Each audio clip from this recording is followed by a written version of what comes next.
North Korea is quickly becoming Donald Trump's foremost foreign policy challenge. North Korea's leader, Kim Jong-un, is often portrayed as a madman with the bomb.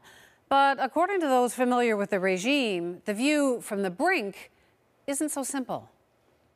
We have a big problem.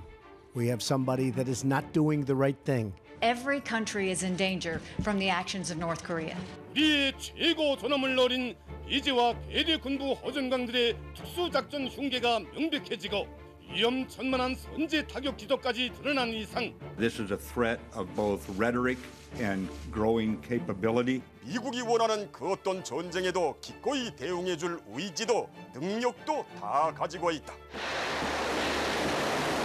The rhetoric has escalated as North Korea's missiles cut through the sky and fuel a sense of imminent threat.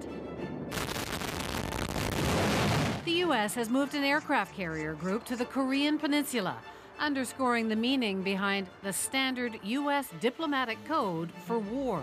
All options are on the table.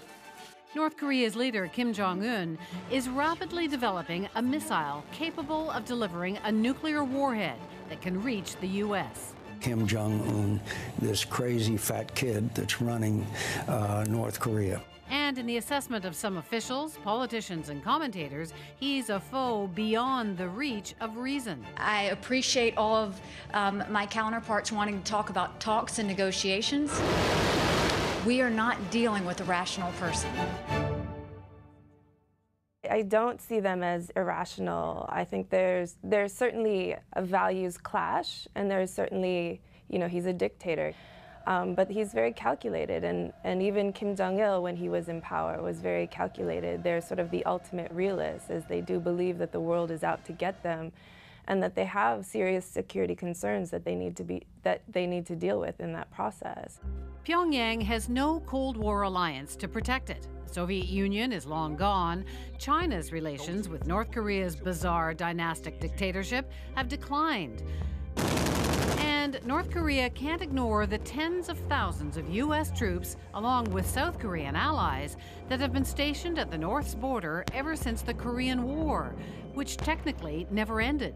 When you're a small country in the middle of all the big powers, and you're sort of the hated one of all of this, it makes you a little bit more paranoid, and it makes you want to be able to have your own capabilities and your own sort of exit plan. In our country, the atomic power industry has been created for peaceful purpose. That is, for the development of the economy and welfare of the people.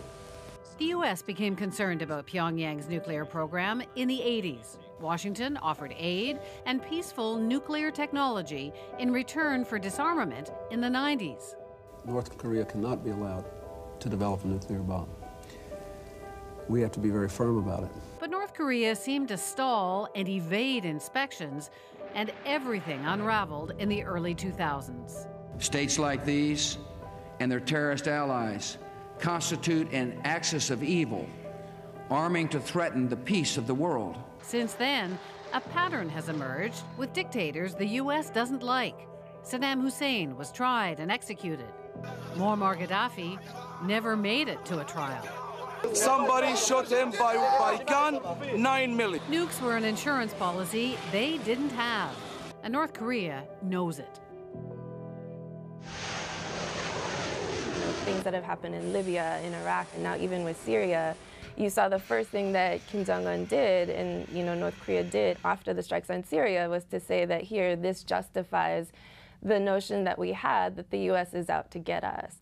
오늘의 현실은 힘에는 오직 힘으로 맞서야 하며 핵무력을 비상히 강화해온 우리의 선택이 천만 번 옳았다는 것을 실증해주고 있다. The propaganda is relentless. The system itself seems like a wild-eyed cult to the outside world. All North Koreans have to believe the leader as a god. There is no exception. When you go in North Korea, before you remember your name, you have to remember the name of leaders. Before you remember your birthday, you have to remember their birthdays. First thing that I learned from nursery was this information. And then this kind of brainwashing system goes to forever until you die. But according to many defectors, faith in the national religion is often an act that neither leaders nor their population truly believes. In the near future, we will connect internet. Really? Yeah. Do you have a date for when? In the near future. In the near future. But people don't believe it. They're really sick of it because I mean they have watched this information for their lives. They don't believe it. Of course, they pretend respect the government in front of people, but in private life, they don't care about the government. They just care about money. They just care about how to make a lot of money for their life. So North Korea is changing. Political control in North Korea is violent and extreme. But while Kim Jong-un clamps down on contraband and border security, analysts say his free market reforms are growing the economy, and that many North Koreans support his nuclear policy. Domestically, I think Kim Jong-un's advancement of these programs tied with better economic conditions inside the country have actually increased his popularity domestically. Western media, of course, they kind of they portrayed Kim Jong-un as a pig and really fat man. He doesn't know fashion. His hairstyle is really stupid. You know what?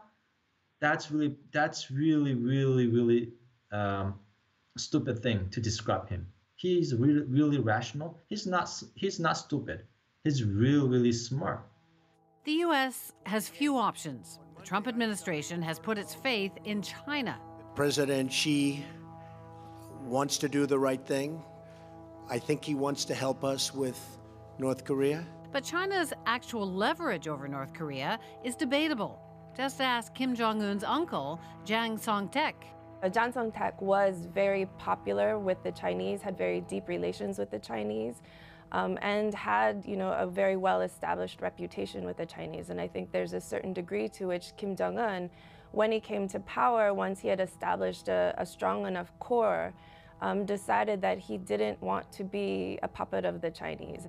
Kim executed his uncle in 2013. He has not visited Beijing, nor shaken hands with China's leader, Xi Jinping.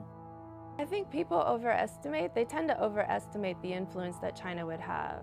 Sanctions on North Korea could still be tightened. Recently, China has blocked coal imports. But after decades of practice, Pyongyang is adept at dodging and mitigating sanctions. And for all the posturing, the annual military exercises, the talk of decapitation strikes, war is almost unthinkable. It would be a disaster, complete disaster. And you do have the potential of nuclear weapons being used. American allies would have to prepare for a catastrophic retaliation.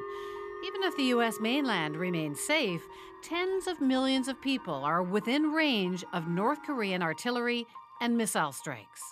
Retaliation could be on Seoul, it could be on Tokyo, it could be on islands in Japan as sort of more of a warning. So it could get very messy very fast, and then you would have World War III on your hands. Two nation is on kind of how can I say, is in the chicken game. Yes, it's kind of chicken game, yeah. The outlook for diplomacy looks grim. North Korea's goals are regime security and prosperity. A hard sell when there's no mutual trust. Without giving upon nuclear weapons, then he cannot improve the national economy. That's the dilemma. If North Korea dismantle the nuclear weapon, then United States has to provide national security and then huge economic aid. Donald Trump won't do this. So that's why I mean, Kim Jong-un is in dilemma, and Donald Trump also in dilemma. Right now, there are no direct talks with North Korea, but time is running out. And if all options are on the table, no matter how ugly, calls to negotiate with Pyongyang will grow louder.